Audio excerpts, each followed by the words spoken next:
Hello and welcome to this AE Basics tutorial in which we're going to carry on looking at the shape layer tools. Now I have a shape layer here which has got 4 shapes on it, including a polystar which I've added from last time, and this time selecting the layer at the top, because I'm going to apply this effect to all the shapes that are in here. I'm going to go to the add, and we did merge paths last time. This time we're going to look at offset paths.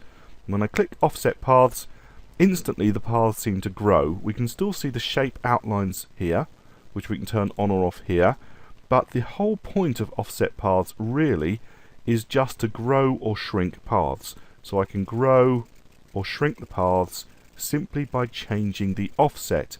Now obviously where the offset paths is depends on what shapes are affected. So if I pull it right up so it is just below the polystar, you'll see that none of the other shapes are affected but the polystar only, and I can change the size of the polystar with the offset paths whilst not affecting any of the other shapes. However, if I then pull my offset paths down below any of the other shapes, those will also be affected because of the layer rendering order of this item. Now there are a couple of other options. I'm just going to go back up to the polystar and I'm going to zoom in a little bit so that we can see the polystar a bit better,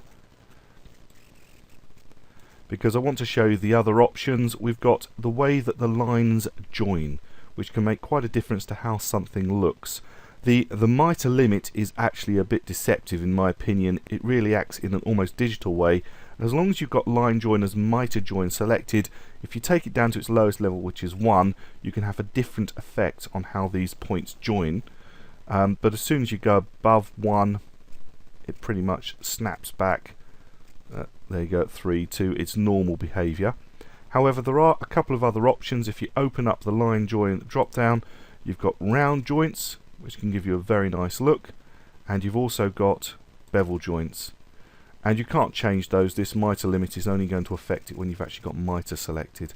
So you've got bevel joints, round joints and mitre joints, and you can change those mitres by going pretty much down to 1 to get the more squared off look, which in my opinion isn't an awful lot different from the bevel joint. Okay, so that's how you can use offset paths to basically change the shapes, the sizes of your items, and also you have options to be able to change the way that the lines join so you can get a different look, which can be quite fun. My name's Andrew Davis. I hope you found this tutorial useful.